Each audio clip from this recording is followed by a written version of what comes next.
Bueno, buenas tardes a todo el mundo. Gracias por estar aquí en un día ya casi rozando el verano. Y una vez más, bienvenido al Cuarto Real de Santo Domingo. El equipo Raudive tiene la iniciativa desde hace unos años de utilizar este sitio tan fabuloso y este marco tan importante en Granada también para dar nuestras charlas y nuestras conferencias y demás. Como digo, bienvenido y vamos a empezar ya a continuación, sin más dilación.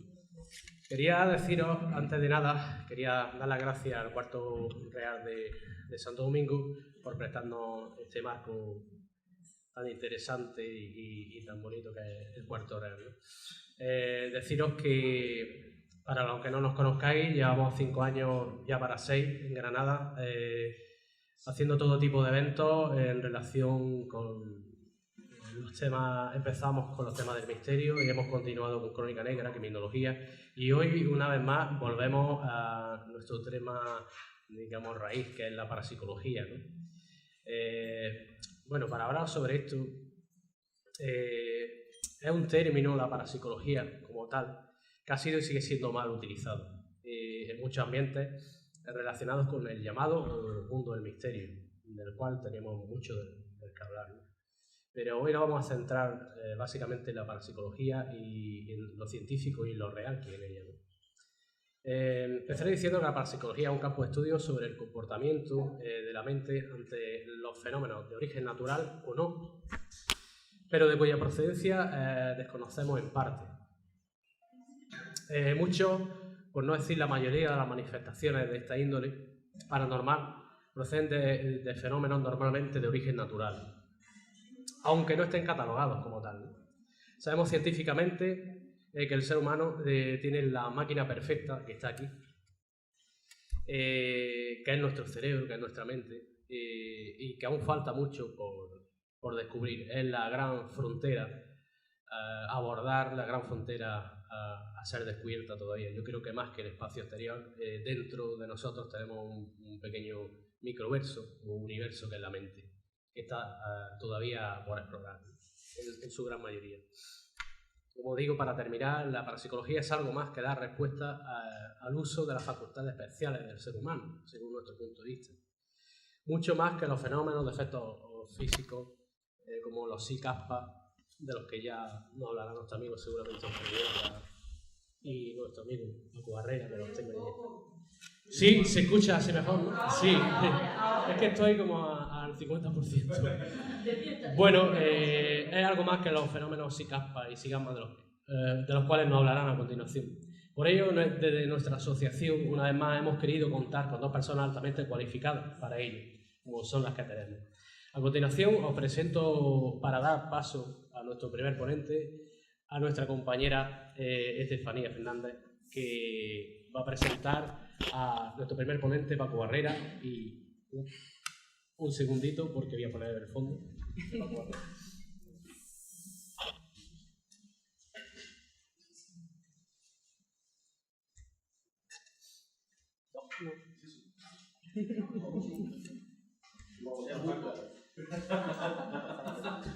Ahí está.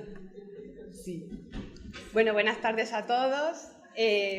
Nuestro amigo Paco Barrera es presidente y cofundador de la Sociedad de Investigaciones Biofísicas Better House de Granada. ¿Se escucha bien? ¿No? ¿Más? ¿Sí? ¿Hay ruido de fondo? Ay, lo siento. Bueno, es creador del proyecto de la Asociación Granadina de Estudios de Fenómenos Insólitos, ha sido conferenciante sobre ufología, parapsicología y enigmas, precursor de la investigación y divulgación de temas de frontera desde los años 80 en Granada y además es colaborador en diversos programas de televisión y radio, como por ejemplo El Último Peldaño.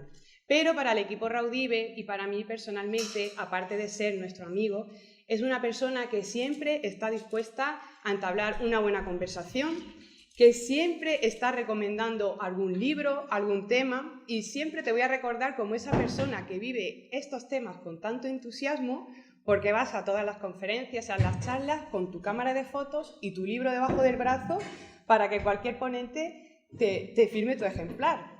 Hoy tenemos la oportunidad de que podamos compartir todos tus conocimientos y para mí es un lujo presentaros a nuestro amigo Paco Barrera. Un aplauso, por favor. Bueno, ante todo, buenas tardes. Agradezco la presencia de todos ustedes, más teniendo en cuenta esta hora un tanto introspectiva, pero, en fin, veo y capto el interés que hay por estos temas con la presencia, como digo, de ustedes.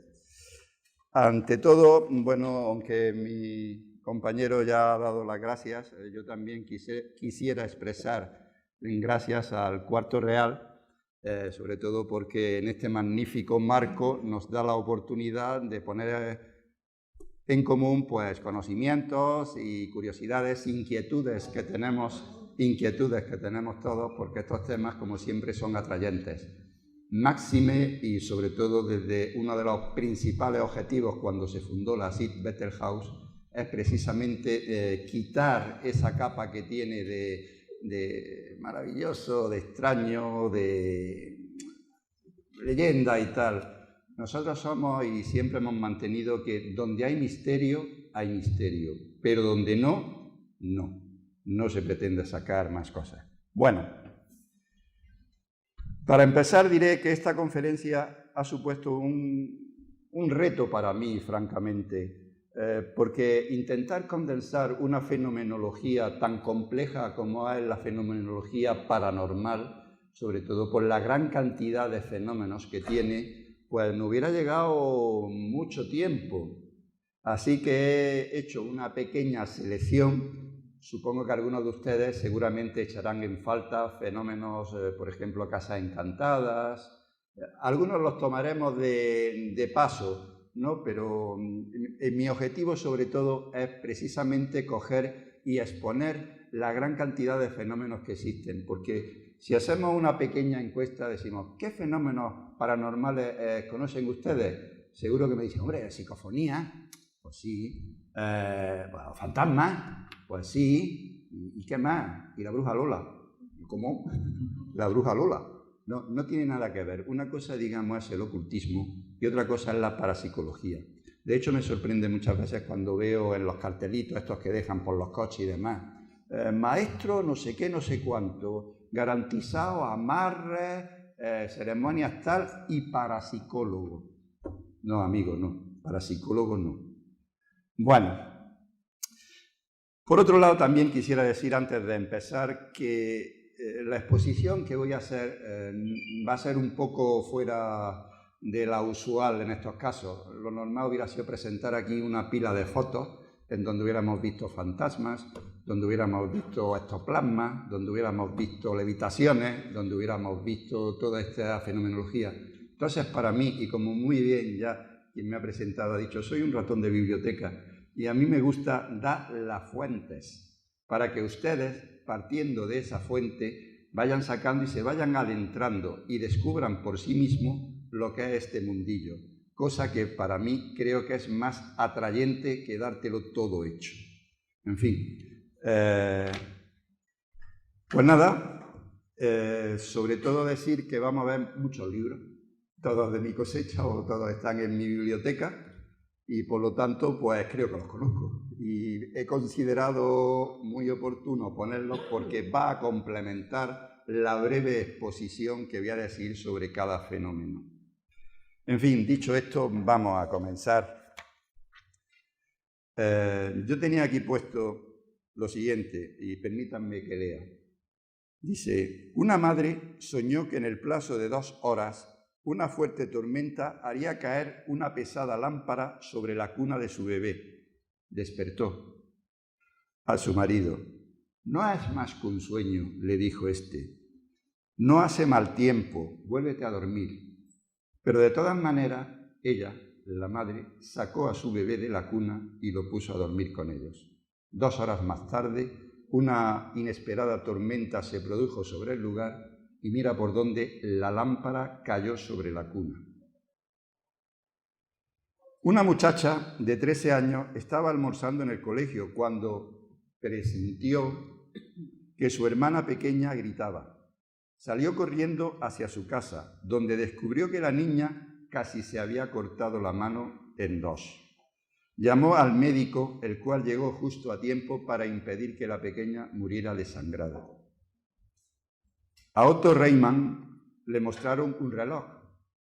Este hizo de él una detallada relación de episodios por los que había pasado. Así contó que el reloj en una época fue sustraído, apareció posteriormente en una casa de empeño, fijó con exactitud el número de veces que había sido reparado y describió minuciosamente la situación de las verrugas en el rostro del último relojero.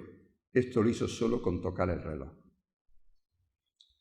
Un médico de Filadelfia fue despertado cierta noche por una niña que le rogó angustiada que fuese a ver a su madre, gravísimamente enferma. El doctor acudió, atendió a la madre y a la salida felicitó a la madre por haber tenido una niña tan dispuesta que la había llamado, con lo cual pudo ser atendida debidamente. La sorpresa surgió después. La madre le dijo: mi hija hace meses que murió. Gucci era un pequeño periquito que perteneció a una niña que desafortunadamente había fallecido meses atrás. Y de buena a primera empieza a hablar con la voz de la pequeña, afirmando que está bien, que es feliz. Desafortunadamente empezó Gucci a hablar y a predecir una serie de catástrofes que iban a suceder a la familia. Desafortunadamente todas se cumplieron. Bueno, ¿qué he pretendido con estos ejemplos? Pues muy fácil, simplemente he querido llamar la atención sobre una facultad que posee el ser humano y que podemos calificar de poco conocidas, ya que soy de la opinión que estas facultades las poseemos todos, pero se desarrollan en muy pocos. El mecanismo está en estudio. Pero lo que sí es cierto es que no cabe la menor duda de su existencia. Podemos establecer el símil entre facultades y sentidos, entendiendo estos como el medio innato que tenemos y que nos permite interactuar sobre otros seres y sobre el medio o el entorno donde vivimos. Son bien conocidos los 5 sentidos que tenemos: vista, oído, olfato, tacto, gusto.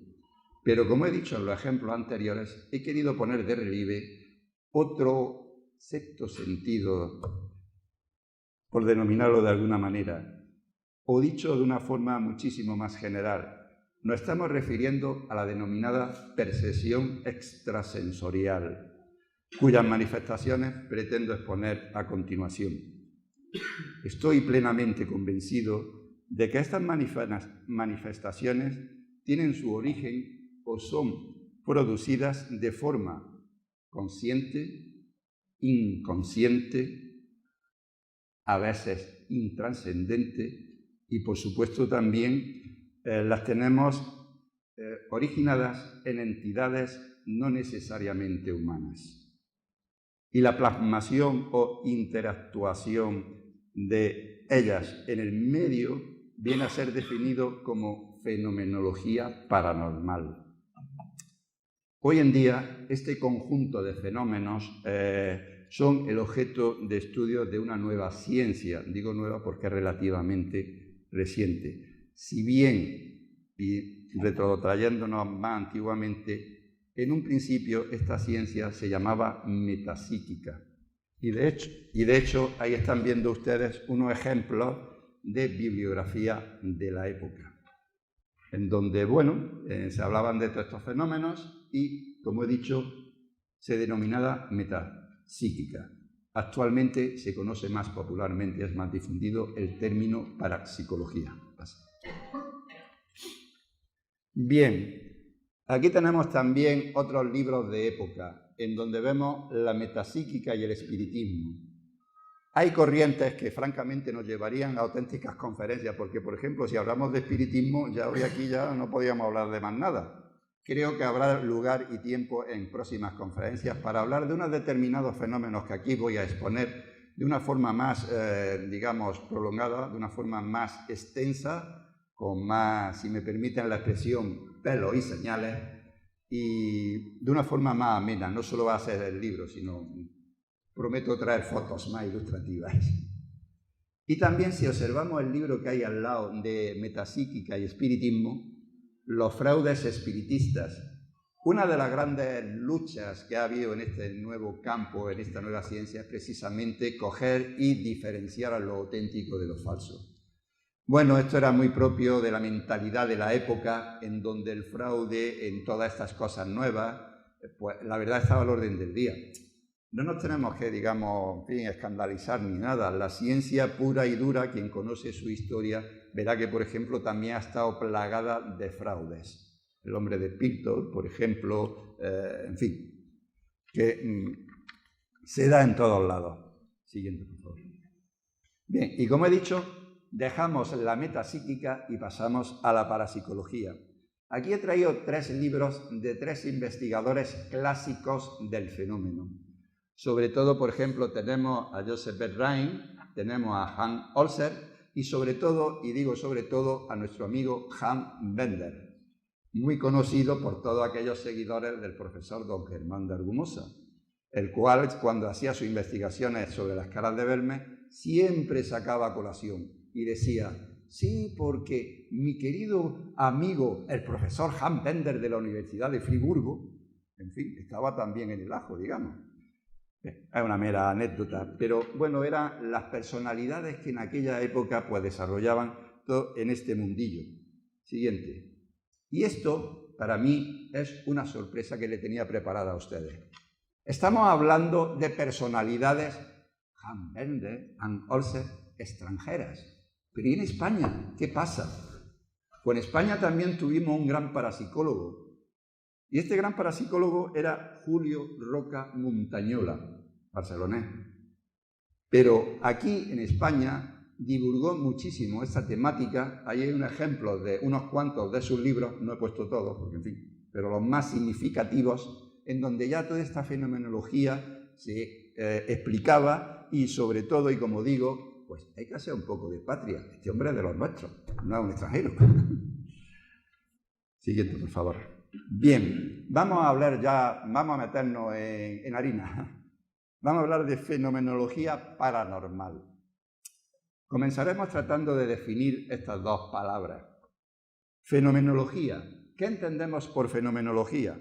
Se entiende como las manifestaciones de estas facultades, es decir, los efectos que producen y que somos capaces de captar a través de nuestros sentidos o plasmar en medios mecánicos, por ejemplo, grabadora, por ejemplo, videocámara y una serie de aparatos con los cuales contamos actualmente. En aquella época eran cámaras de fotos y, bueno, y quien pudiera. Término paranormal. ¿Qué entendemos por paranormal? Es decir, paranormal significa al lado de lo normal. Pues el 100% de estas manifestaciones no son normales. No entran en la experiencia vital cotidiana y se caracterizan por la espontaneidad, por su gran dificultad, ojo, no digo imposibilidad, gran dificultad en intentar reproducirla según nuestra voluntad. Vamos a unos ejemplos. Están ustedes viendo uno de los ejemplos más clásicos dentro de la fenomenología paranormal, y son las experiencias que se hacen con las denominadas cartas Zener. Estas cartas sirven para cuantificar, experimentar sobre un fenómeno que es la telepatía. ¿Qué es la telepatía? La podemos definir como la transmisión del pensamiento a distancia sin que medie soporte físico conocido. No voy a abundar más sobre este tema porque creo que es bastante conocido. Siguiente, por favor. Aquí traigo otra curiosidad. Este libro de Upton Sinclair, La telepatía, Mental Radio, es una de las primeras obras divulgativas sobre el tema de telepatía, pero lo traigo porque presenta una curiosa característica, y es que precisamente el prefacio de este libro lo escribió nada más y nada menos que Albert Einstein.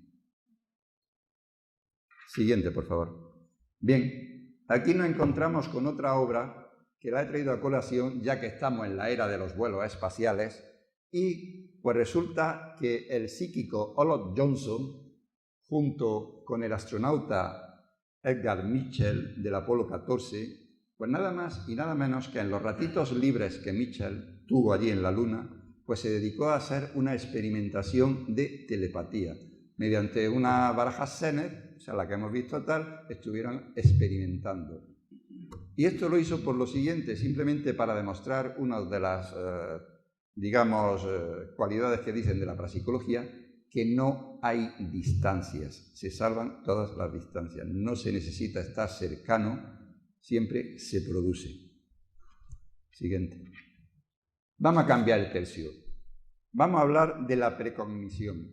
¿Qué es la precognición? La precognición es la predicción de vivencias y sucesos futuros. Coloquialmente hablando, vamos a hablar de profecía. Ahí tenemos a Nostradamus, veo que conocidos por todo el mundo, las profecías de San Malaquías, dice, y compañía. Este libro en realidad es curioso porque tanto habla a favor como también nos muestra un poco, digamos, en contra, es decir, saca a la luz a aquellos señores, pues bueno, que no son muy legales, por decirlo así, en este mundillo, pero está bien porque son las típicas predicciones del futuro que estas personalidades como Nostradamus o San Malaquías, pues posteriormente hemos podido ver que efectivamente se cumplen. Y bueno, se cumple aquí, he puesto otro libro precisamente en donde viene una gran recopilación de profetas y sobre todo visiones de futuro, en donde puedo decir, y a través de una vez terminada su lectura, que gran parte de lo que ahí pone, pues han cumplido. Pero a fuerza de ser sincero también tengo que decir que hay auténticos fiascos.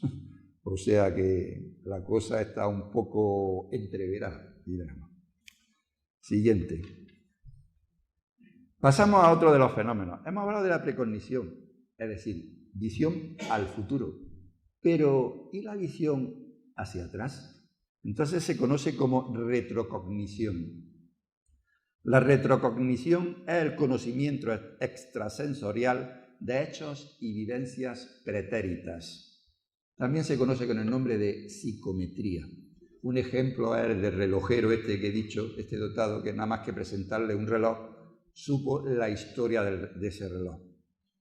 Pero esto se ha llegado a profundizar más y, por ejemplo, aquí tenemos la obra del doctor Milan Rik, en donde se habla de la revelación bíblica y la parapsicología.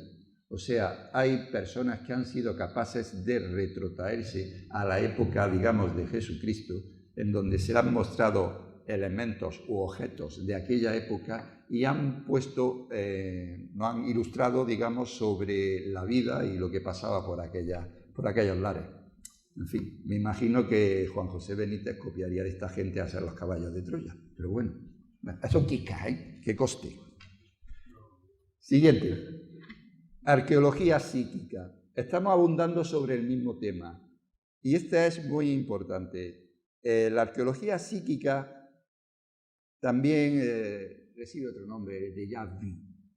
Seguramente a ustedes el fenómeno del déjà vu les es conocido, es decir, es la sensación de que ustedes antes han estado en ese sitio, o de que ustedes llegan a un sitio y dicen, aquí he estado yo antes, esto me suena a mí de antes. Bueno, pues resulta que se ha hecho, este libro cuenta la historia de un equipo de científicos que utilizando esta metodología paranormal fueron capaces de descubrir una antigua ciudad, de esas que se encontraban perdidas, pero que, por ejemplo, la Biblia hablaba de ellas, o incluso antiguos textos de cualquier, digamos, índole, no solo cristianos, por decirlo así, hablaban de ciudades perdidas y tal. Fueron capaces de encontrar una. Aquí hay una apasionante historia que está muy bien relatada en este volumen. Siguiente. Disculpen que sea tan escueto, pero es que pretendo mostrar mucha fenomenología y, como digo, habrá tiempo más adelante de hacer conferencias más específicas y todo analizarlo más en profundidad.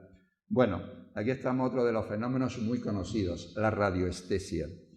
He traído este libro precisamente porque es del padre José María Pilón. yo que todos ustedes o los que están interesados en esta temática les suena, sobre todo el grupo ECTA y todas las andanzas que tuvieron y tal.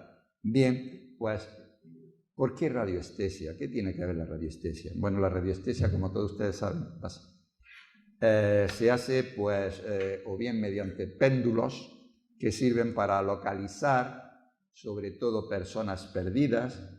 A veces ha ayudado a la policía en encontrar a personas secuestradas. Y bueno, aquí, como he dicho, solamente he hecho la foto de unos cuantos péndulos, los cuales he podido practicar con ellos y francamente me ha sorprendido sus resultados. Cuando tenga más dinero compraré las varillas. Ahora mismo. Siguiente, por favor. Bueno, quisiera decir varillas, péndulos. O sea, son objetos que realmente en sí pues no hacen nada. Realmente estos objetos funcionan si el paragnota o el que lo utiliza realmente tiene desarrollado o sabe desarrollar estas facultades que le van indicando toda esta información. Y ahora entramos en uno de los campos muy controvertidos, pero muy enigmáticos y muy, para mí, fabulosos. Se llama paradiagnosis. La paradiagnosis es el diagnóstico de enfermedades sin la presencia física del paciente. Ejemplo, los curanderos. Hay personas simplemente que, bueno, curanderos, con mostrarle la foto del enfermo o incluso simplemente hablar de él, son capaces de curarlo. Aquí tenemos pues a uno muy cercano, al famoso Santo del Molinillo, muy amigo del Santo Custodio. Bueno, aquí esto da lugar no a una conferencia, sino a varias sobre el tema del curanderismo. Amezcua, uno de los grandes escritores, hizo un tratado muy importante, que es, caramba, se me ha ido, la ruta de los milagros. Y entonces es una ruta en toda Andalucía donde nos saca a relucir los curanderos que había en esta zona y de probada pues fiabilidad, digamos, ya que curanderos hay muchos, pero los buenos, por decirlo así, pocos. Sin embargo, este está dentro de los buenos, bajo mi punto de vista. Siguiente. Abundamos sobre el tema con este maravilloso libro de Salvador Freixedo, otro autor que creo que es muy conocido por la mayoría de los aquí presentes. ¿Por qué lo he traído? Pues simple y llanamente porque en él, además de hablar de varios, y ya a nivel internacional, cita al más famoso de todos, el denominado profeta durmiente. Me estoy refiriendo a Edgar Cayce. Seguramente, y creo que el hecho de venir ustedes aquí les suena lo que hacía este señor. O sea, curaba sin necesidad de desplazarse desde su casa, sino mediante fotos, mediante llamadas telefónicas o simplemente familiares que contaban su problemática y era capaz de curar al enfermo. Entre otras cosas, porque Edgar Cayce es uno de los paragnotas más completos que podemos hablar de él. Siguiente.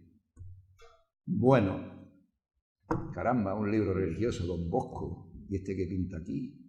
Pues hay una fenomenología paranormal muy propia, sobre todo y dentro de nuestro ambiente, se mueve mucho en el campo religioso, y es el denominado fenómeno de bilocación. ¿Qué es la bilocación? La bilocación es estar en dos sitios al mismo tiempo. He traído esta obra, que es una biografía de Don Bosco, el fundador de los salesianos, en donde nos habla de varios episodios protagonizados por él que se daba estar en dos sitios a la vez. Siguiente. Muchísimo más famoso que Don Bosco es el Padre Pío, evidentemente el Padre Pío de Pietrelcina, el cual, además de, bueno, aquí este hombre es una conferencia exclusivamente para él, debido a la gran fenomenología que desarrollaba. Aquí, como digo, pues también hacía bilocación, tenía ese don. Y podemos decir que también teníamos que hablar, y muy famosa, el caso de Sor María de Ágreda. Digo famosa puesto que Javier Sierra, en su libro La Dama Azul, también nos cuestan estos episodios. Voy a ir un poquito más rápido porque creo que el tiempo se nos va a comer. Siguiente. Entramos en las apariciones. ¿Qué son las apariciones? Las apariciones son visualizaciones de formas espectrales asociadas en el lugar a episodios históricamente comprobados. Sin lugar a dudas, si estamos en Granada, ¿cómo no vamos a hablar del fantasma de la Diputación? La aparición por excelencia. Como es súper conocida, pues paso. Siguiente. Bien, dentro de la fantasmogénesis, también es otro de los nombres que recibe esto, pues he traído aquí una curiosidad. Estamos hablando, pone fantasmas, y estamos hablando del caso del Palacio de Linares. Muy conocido, creo, y también una gran parte de, bulos se metió por medio. Pero al lado he puesto un libro muy curioso, ese que pone fantasmas, que se ven a estos señores en lo alto de una tumba, tomándose de copichuela y demás. Este es un libro de carácter infantil. Es un libro que está pensado para que los niños de a la pequeña edad y tal, es como un TV, una historia muy amena y muy, digamos, no sé, tiene su encanto. Y los niños ya empiezan a hablar de esta temática. Siguiente. Si hablamos de apariciones, otro de la fenomenología o campos que podemos estudiar antes, no solo es la aparición de estas entidades, sino hay otras apariciones que son las denominadas apariciones marianas. Estamos hablando de apariciones de la Virgen. Aquí traigo una foto de Lourdes, el santuario de Lourdes, en donde se ve a lo lejos la gruta en donde apareció la Virgen, rodeada de fieles y bueno, realmente yo tuve la oportunidad, junto con mi señora, de estar por allí. Y digo una cosa, estuve en Fátima, aquello a mí no me causó nada. Sin embargo, cuando fui a Lourdes, nada más entrar en el recinto, vamos a decir, se olía algo. Dejémoslo ahí. Siguiente. Abundando sobre el tema, este es un maravilloso libro, El enigma de los milagros. No solo habla de milagros, sino también por las famosas apariciones de Lourdes, de Fátima, Garabandal, en fin. Vamos a pasar, que he abundado un poco sobre lo mismo. Bueno, y ahora llegamos a un tema un tanto controvertido. Estamos hablando de las regresiones. ¿Qué son las regresiones? Las regresiones es la posibilidad de revivir episodios o sucesos vinculados a épocas anteriores. Aquí está uno de los libros pioneros sobre regresiones. La búsqueda de Brian Murphy. Bueno, es la primera vez que salió a la luz un estudio sobre vida anterior a la vida, en donde al sujeto, mediante hipnosis, se empezó a hacer una regresión, o sea, a contar su vida para atrás, para atrás, para atrás. Se llegó al estado fetal. Y curioso, siguieron para atrás y salieron otras vidas. Siguiente. Si han salido otras vidas, ¿estamos hablando de reencarnación? ¿Señales del más allá? Es posible.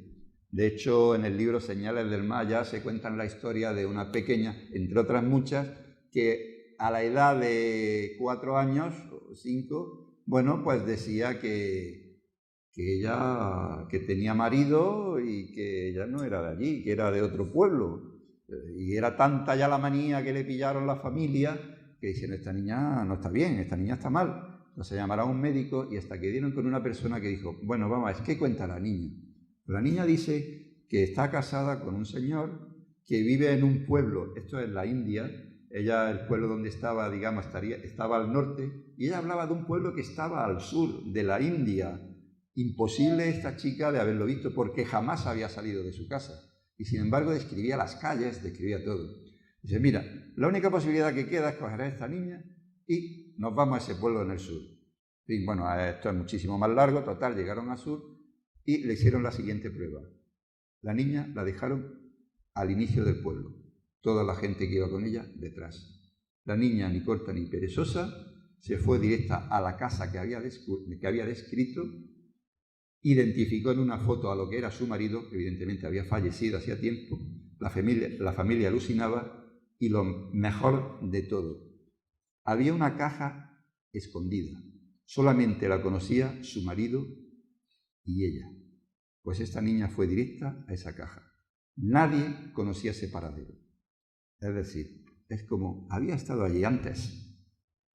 Sí. Bueno, vamos a dejarlo ahí. De ahí, como digo, esto, si quieren tomar nota de la bibliografía donde toda esta historia se amplía. Bueno, vamos a hablar muy rápidamente de esta fenomenología. ¿Quién no ha hecho psicofonía en su vida? Yo creo que todos los interesados en esta temática, bueno, le han llamado la atención y tal. He traído aquí un libro, y puedo decir el primero o el pionero que habla de las psicofonías. Se lo debemos a don Sinesio Darnell. Desafortunadamente ya no está entre nosotros, y escribió este clásico entre los clásicos, Voces sin rostro, en donde ya esbozaba unas cuantas hipótesis, pero creo que mi compañero va a hablar sobre ello después, ¿no? En fin, yo corto porque creo que él va a decir cositas más interesantes al respecto. Vamos a pasar al siguiente. Bien, bueno, esto es, digamos, una cosa vintage, por llamarlo de alguna manera, y es mi pequeño equipo en donde yo empecé a hacer psicofonías. O sea, de lo más simple, cinta, virgen, por supuesto, grabadoras, por supuesto se recomienda utilizar micrófono, pero y micrófono no lo han incorporado en la grabadora, puesto que esto recogía el sonido del motor de arrastre, sino un micrófono exterior, que nos da más calidad. Bueno, pasamos. Y bueno, ¿qué pasa? ¿Solamente sonido? Pues no. Hay más sonido, hay imagen. Y estamos ya hablando de los fenómenos de la transcomunicación instrumental. La transcomunicación o psicoimágenes, que también como se conocen. Aquí he traído unos cuantos ejemplos al respecto. Y es que mediante, técnicas, que sería cuestión un poco difícil de describir aquí, pues se consiguen imágenes en televisores antiguos, incluso en televisores rotos, que solamente funcionan el tubo de rayos catódicos. O sea que no se pueden ni sintonizar, pero ahí aparecen cosas. Vamos a dejarlo en aparecen cosas. ¿Vale? Siguiente, por favor. Bueno, otra de las grandes temáticas, aunque ya hemos hablado un poco de la reencarnación, ahora vamos a hablar de lo otro. Si la reencarnación, estamos hablando de una vida anterior a la vida. Oye, ¿y qué pasa después de muerto? ¿Hay una vida después de la vida? Pues sí, según la parapsicología nos dan muchísimos indicios de que sí. Y entre ellos he traído aquí a dos de los grandes clásicos. Todo el mundo conoce la obra de Raymond Moody, Vida después de la vida, pero hay que decir y hay que poner en valor que la primera investigación que se hizo sobre vida después de la vida se la debemos a una doctora, la doctora Elizabeth Kubler-Ross. Y aquí está su primer libro, La muerte, un amanecer. La doctora Elizabeth Kubler-Ross trabajaba en un hospital en Estados Unidos y siempre trabajaba con los denominados enfermos terminales. Y ellos le contaban cosas. Y se sorprendía porque estos enfermos, lo mismo era uno cristiano, era un musulmán, era un negro, por decirlo así, y no lo digo en plan despectivo, sino simplemente quiero decir que hay un gran abanico de humanidad que todos, francamente, no estaban lo mismo. Moody, pues, lo condensó y nos lo dio a conocer en Vida después de la vida. ¿Y qué pasa? Uno de los grandes investigadores también de esta fenomenología, y muy a tener en cuenta, pues no es que se caracterice por su, no creer en esto, sino al contrario. Esto es de los, escépticos que a mí me gustan. Es decir, un escéptico razonado. Si dice una cosa, la razona y dice el porqué. El retorno del silencio, una obra que recomiendo que habla de esta fenomenología desde un punto de vista mucho más escéptico, pero desde un punto de vista que clarifica muchísimos de estos puntos. Siguiente. Bien, he traído esta es una curiosidad total y absoluta. Esta curiosidad se llama el experimento de Spalse. El experimento de Spalse nos habla de una, energía que todo el mundo tiene, que todo el mundo una vez muerto, pues permanece, que se transmite y que tal vez esta, como él llama, psicoenergía, o mejor dicho, perdón, sinergia, puede ser la causa o el origen o el efecto de toda esta fenomenología. Es simplemente una hipótesis más, pero un campo a tener muy en cuenta, y yo invito a todos aquellos a que profundicen en este tema. Es súper interesante. Así que otra vez os dejo con la mía en la boca y vamos a seguir. Bien, la siguiente cuestión es la psicoquinesia. ¿Qué es la psicoquinesia? Pues es la influencia dinámica sobre pequeños objetos por acción mental. ¿Y qué ha dicho este hombre? Pues simplemente he dicho que es la acción que tienen determinadas, digamos, medium o dotadas de mover objetos simplemente con la fuerza de la mente. Traigo estos libros porque uno de los campos en donde más se ha desarrollado esta fenomenología ha sido precisamente en la Unión Soviética. Ha estado muy escondida, hasta gracias a Dios que surgió la perestroika, y a raíz de la apertura de los archivos y de estudios al respecto, pues bueno, nos hemos podido enterar de muchísimas cosas. Tenemos ahí precisamente una de las más famosas, es Nina Kulagina.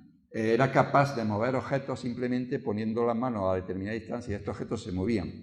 Estaba enchufada a una máquina, a un electrocefalograma. Y bueno, pues resulta que el electro detectaba zonas en donde el voltaje subía 12 veces más de lo normal cuando hacía este tipo de experimentación. Por otro lado, las pulsaciones pasaban de un estado normal a tener 240 pulsaciones. Estos registros están puestos en papel, en fin, hay los informes correspondientes. Siguiente, que vamos de tiempo fatal.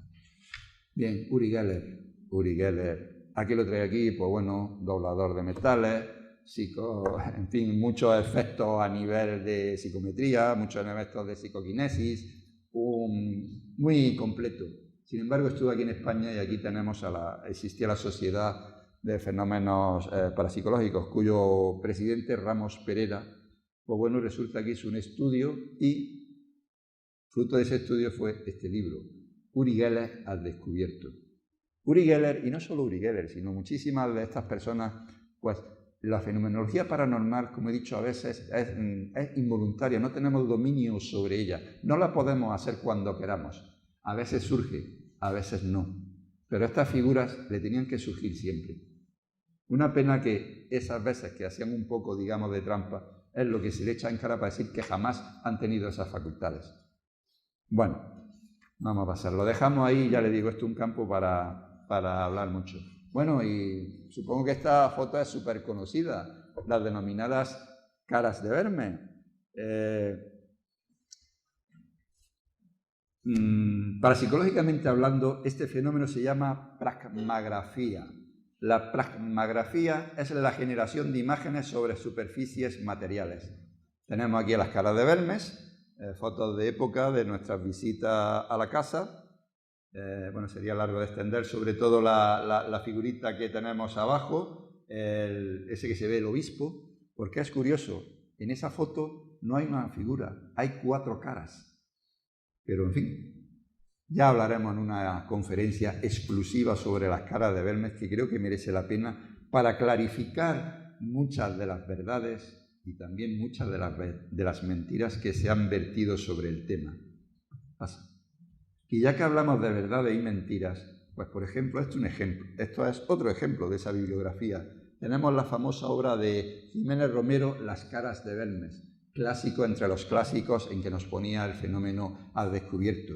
Pero también tenemos la otra cara, la parte B. La parte B es Los caras de Belmes, en donde ahí nos hablan pues, de esta serie de señores que se pegaron a rueda y que intentaron sacar beneficio de toda esta fenomenología. No digo nada, ahí está la foto. Bien, pasa. Bueno, y a esto le tengo un cariño especial y yo he tenido una de las mayores alegrías de mi vida cuando he visto aquí a una antigua componente de la SID. Los otros dos los conozco, o sea, nos vemos más a menudo, pero ella me ha encantado verla. Y es porque es la época donde la SID daba caña. ¿Y qué más caña que esto, señores? La CIP Betterhouse, y gracias a don Manuel Gómez Ruiz de la Asociación Parapsicológica Puerto Real, tuvo la osadía, por llamarlo de alguna manera, de, en la sala de exposiciones de la Facultad de Ciencias de la Universidad de Granada, trajimos la Expo Belmes, un fenómeno maldito para la ciencia oficial, pero que la colocamos dentro de la cuna de la ciencia oficial.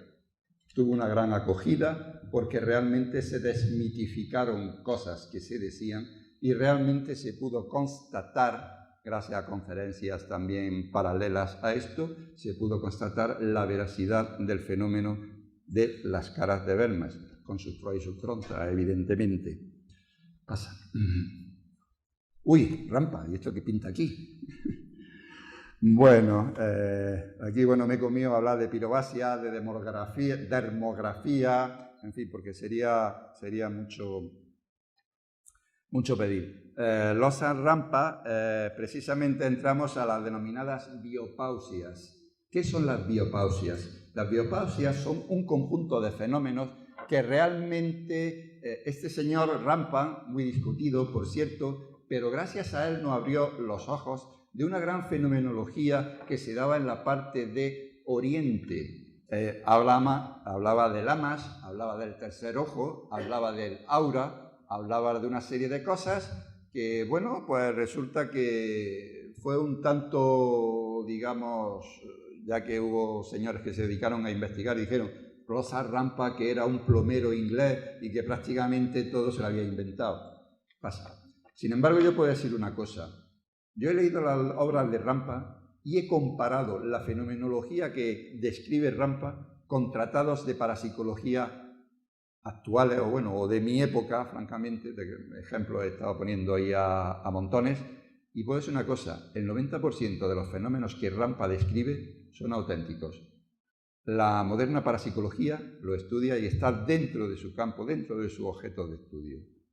Que fuera o no un lama, que fuera o no un plomero inglés, francamente a mí me da igual. A mí me interesa el fenómeno y constatar que ese fenómeno existe.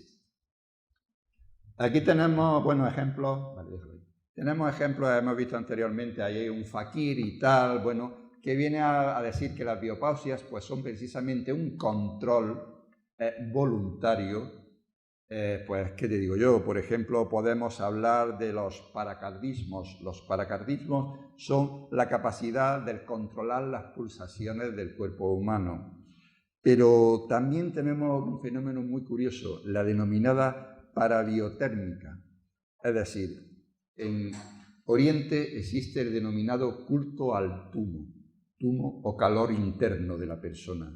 Creo que para ustedes es bastante familiar la foto esa que se ve a iba a decir fakir, no, un yogi sentado en lo alto en el Himalaya, rodeado de nieve, sentado en un montón de nieve y tiene la capacidad de fundir esa nieve con su calor que él genera. Otra cosa también son los llamados corredores, estos que se ven, que no los describe mucho también Rampa, no los describe también otros viajeros del Tíbet, en donde recorren grandes distancias, pero, ojo, no se le pueden parar, va como en trance, van como pegando botes, dan unas zancadas impresionantes y son capaces de recorrer grandes distancias en poco tiempo, algo más de lo que nos llevaría a nosotros. Todo esto, a veces suena un tanto, eso es leyenda, eso es cosas que cuentan historias. Sí, historias contadas por estos señores, pero tenemos este maravilloso libro de la primera viajera que estuvo por todos aquellos lares, Alessandra David Neal. Este es un libro, esta es una de las primeras ediciones que llegaron a mi poder. Actualmente hay varias reediciones y es fácil de encontrarlo. Yo lo recomiendo, que se llama... ahí lo están viendo ustedes. Lo recomiendo porque todo esto que estamos hablando, una, testigo externa, no habla de lo mismo. Nos da fe de toda esta fenomenología y no ha tenido nada que ver ni con Rampa, ni con esta serie de señores, ni con estos gurús que no han venido de Oriente y creadores de sectas y todas estas cosas. No. ya en aquella época, años atrás, tenemos un testimonio con todas las garantías que nos hablan de todas estas cosas. Siguiente. Vamos un poquito rápido. Bien, otro de los fenómenos son los denominados estigmas. ¿Qué son los estigmas? Pues son las apariciones de llagas de Cristo en las paranoctas. En este caso he traído este ejemplo de Teresa Newman, una de las grandes estigmatizadas. Pero sin lugar a dudas el más conocido de los estigmatizados son los estigmas del Padre Pío, del cual ya anteriormente hemos hablado de él con respecto a la bilocación. Daba misa y todas las manos siempre las llevaba cubiertas o tapadas, porque llevaban los estigmas. Mientras que Teresa Newman solamente sufría estos trances místicos en época, digamos, de Semana Santa o época religiosa, el Padre Pío los llevaba permanente. Siguiente, pasa que me interesa hablar de esto. ¿Qué es esto? Fuego del cielo. Hay un fenómeno dentro de la parapsicología muy maldito, por decirlo de alguna manera, que es la metapirogénesis. La metapirogénesis es la denominada combustión espontánea.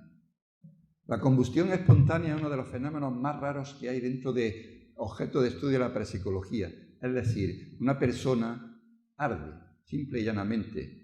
Podemos decir que puede que sea un desequilibrio de este control del culto al humo o calor interno. Es una hipótesis más para explicarlo. Pero bueno, la verdad es que se produce, de hecho hay fotos. No las he traído porque francamente son desagradables. Son fotos en donde se ve que a lo mejor sobre un sillón un cuerpo humano ha ardido y de ese sillón solamente podemos ver restos de una pierna o de un brazo. Y el sillón, sin embargo, está cuasi chamuscado. Pero, ¿saben ustedes la temperatura que se necesita para disgregar un cuerpo humano a base de calor? No lo digo. Pero el sillón, desde luego, ahí no se hubiera quedado. Siguiente, por favor. Bien. Otra temática muy amplísima son las denominadas logurgias. ¿Qué son las logurgias? Pues es la denominada cirugía psíquica.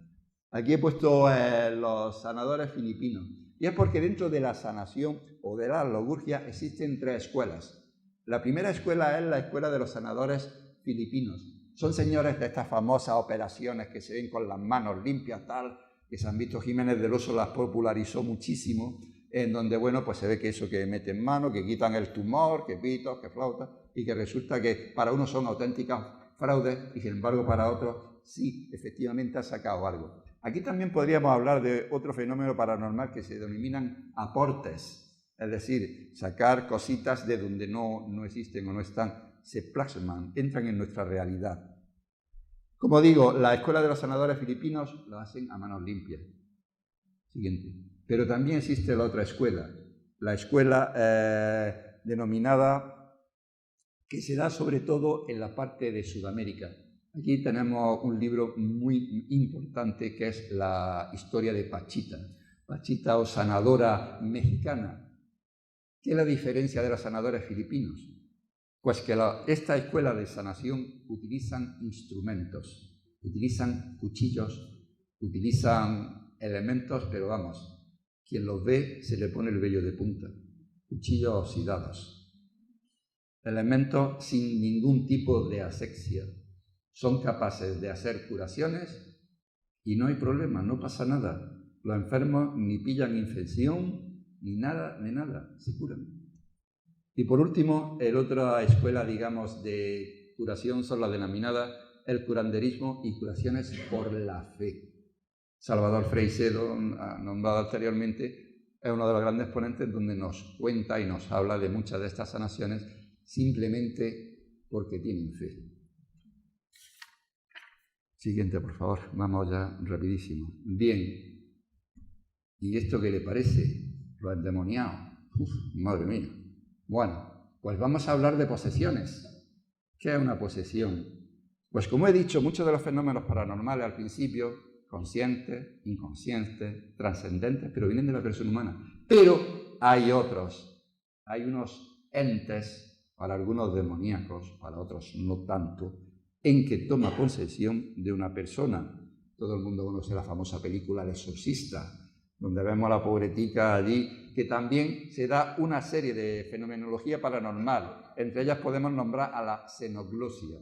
¿Qué es la xenoglosia? La xenoglosia es el don de hablar lenguaje o hablar idiomas extranjeros, incluso algunos antiguos y desaparecidos. Y sin embargo, a quien lo está emitiendo, pues no tiene ni idea de que eso existe, de que ese idioma pues existió. Dentro de la posesión también se da otro tipo de fenomenología, como es la levitación, como es también los ectoplasmas. Aunque los ectoplasmas en realidad son unas emisiones, digamos, de materia un tanto evanescente que sale del cuerpo por los orificios naturales, pero esto es más propio dentro de las sesiones de mediumnidad. O sea, las medium emitían estos ectoplasmas y formaban figuras, incluso llegaron a formar hasta personas. Son famosas la de esta Katy King, Eusapia Paladino, que era la que lo producía, hacía el fantasma de Katy King. Katy King era un ectoplasma con forma humana, incluso tan perfecta que algunos de los investigadores de la época llegaron, bueno, los chismes decían que se había enamorado del fantasma, pero bueno, sin William Crook, concretamente, pero en fin. Pues dentro de la posesión toda esta fenomenología existe. Ustedes han visto siempre, digamos, la parte negativa, pero hay una parte positiva, y volvemos otra vez a las logurgias, a los sanadores. Y es que precisamente hay sanadores que son poseídos por médicos fallecidos cuyo espíritu se introduce dentro de este curandero y son capaces de curar. El curandero no tiene ni idea de medicina y sin embargo, siguiendo las pautas de este médico que viene del más allá, digamos, es capaz de hacer toda esta fenomenología. Siguiente. Bien. Aquí entramos ya en un término de cómo se utiliza toda esta fenomenología. Ustedes saben que, desafortunadamente, en nuestra sociedad, todo fenómeno, todo descubrimiento, primero se le busca una finalidad militar para aprovecharse de estas, digamos, facultades y luego ya pues revierte a la sociedad civil. Aquí he traído este ejemplo. El denominado proyecto MKUltra. No sé si ustedes han oído del proyecto MKUltra, en donde el ejército de Estados Unidos, bueno, pues tenía un equipo de paragnostas, un equipo de iniciados, en donde, bueno, concretamente el informe que están viendo ustedes en la portada es Proyecto MKUltra, el programa de la CIA de investigación de modificación del comportamiento. Es decir, están manipulando la mente con fines, bueno, si hablamos de militares, se lo pueden imaginar ustedes. Siguiente.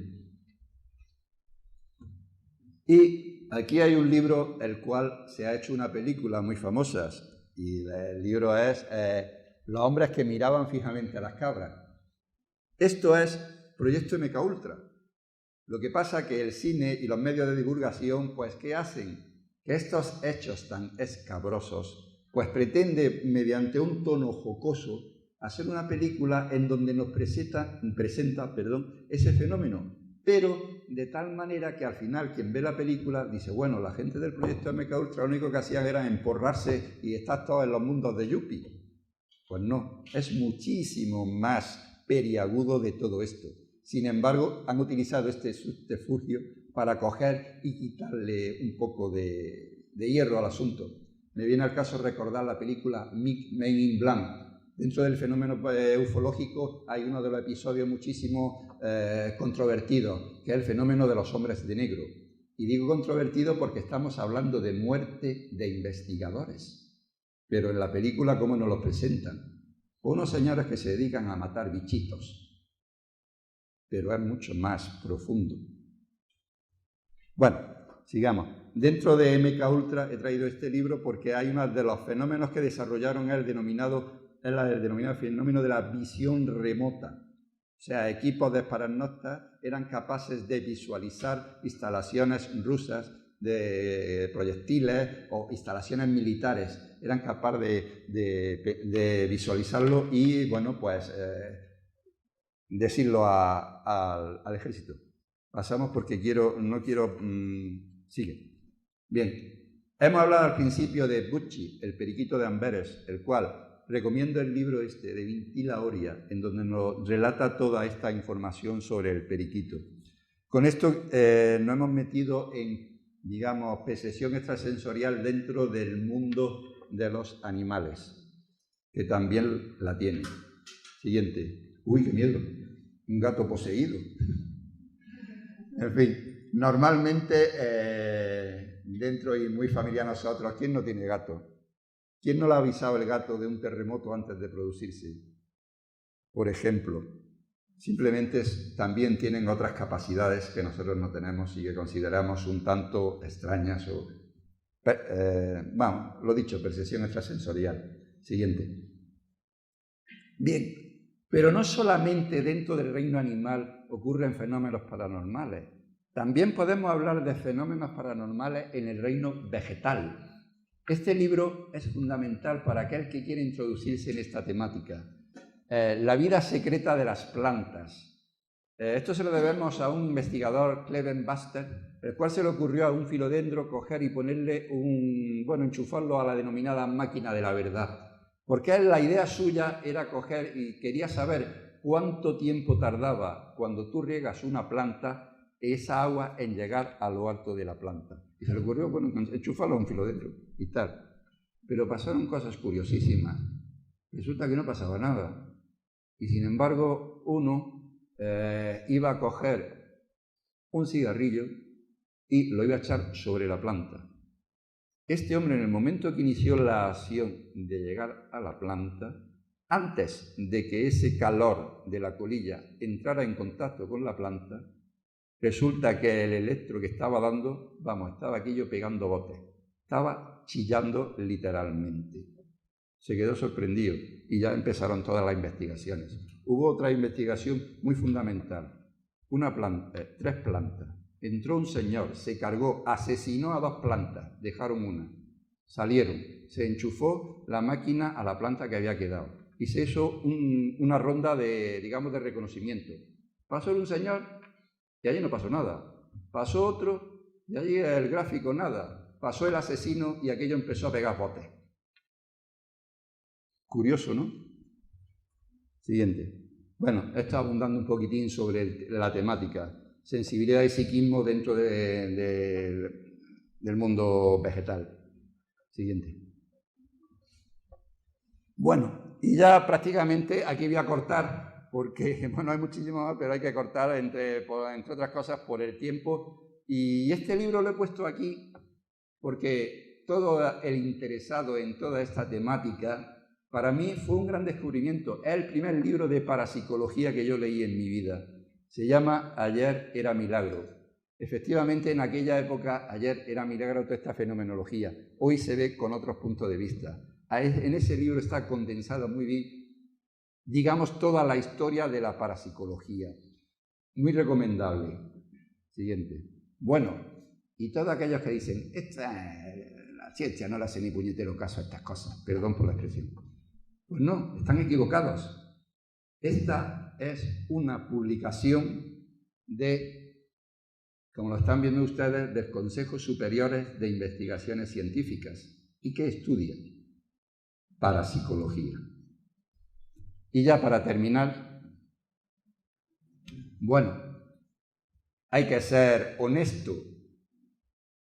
Dentro de la parapsicología existen voces discordantes que dicen que toda esta fenomenología, que si son trucos, que si son actos de magia, que si son perdón, no me sale la palabra. Bueno, eso, gracias. Y bueno, ¿por qué? Porque algunos de los fenómenos son capaces de reproducirlo. Perfectamente de acuerdo. Yo he estado en actuaciones de mentalistas y se queda uno diciendo, caramba, ¿cómo ha hecho esto este tío? Este tío tiene percepción extrasensorial. No son meros trucos de la farándula, digamos, de circo y de tal.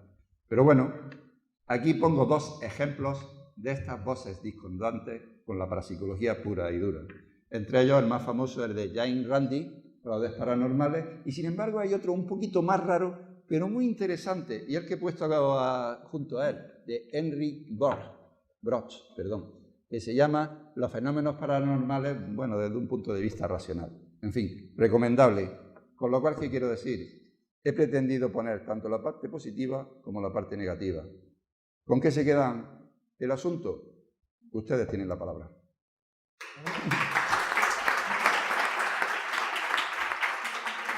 ¿Qué tal?